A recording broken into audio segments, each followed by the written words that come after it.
All right, welcome to No Limits Archery. This is the beginning of the Bowhunting Made Simple series, and got Bo with me today.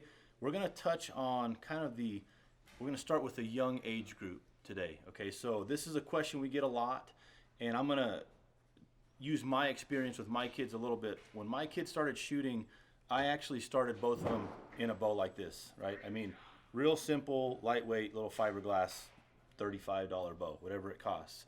And the reason I did that was because where one of my sons started when he was three and a half years old, he was barely able to pull it back, and I had to help him pull it back. But as he got used to it, he was able to pull this back. As he got a little older, he was able to get into, what is more of a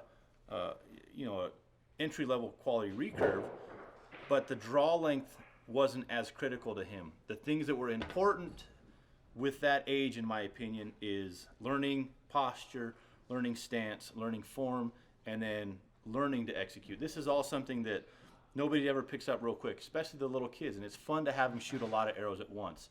So Bo, the difference, the progression, I guess, as we get into this would be one of the younger age category compound bows, and then maybe a little bit more intermediate. Now, why is it that sometimes it's better to start with the recurve until they get a little bit older?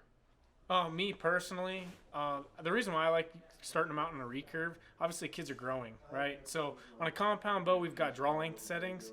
I mean, these things, kids grow like weeds, right? Yep. So you're constantly changing the bow to try to get them into proper posture. Like Phil mentioned earlier, a recurve bow is going to allow them as they grow to just continuously pull the bow back a little bit further, assuming they have the strength to do so, and generally they do as they grow.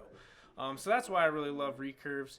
I also love recurves in the aspect of them learning arrow trajectory and how that shot process works. But when it comes to the compound bow, a little bit heavier. Yep. So it's a little bit harder for them to hold it up.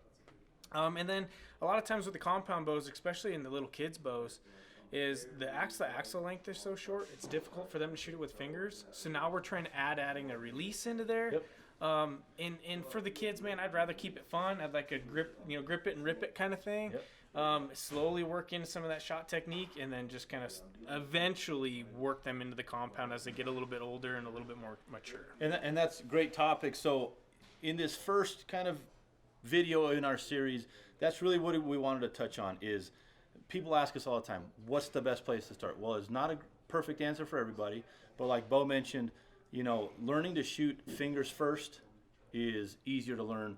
As you get into the compound world, if that's the direction you want to go, there's just more systems in place and more things to be aware of. So we're going to touch on that in the next video, but realistically, as you're looking at young shooters, most times 6, 7, 8 years old is what we see come through the shop here.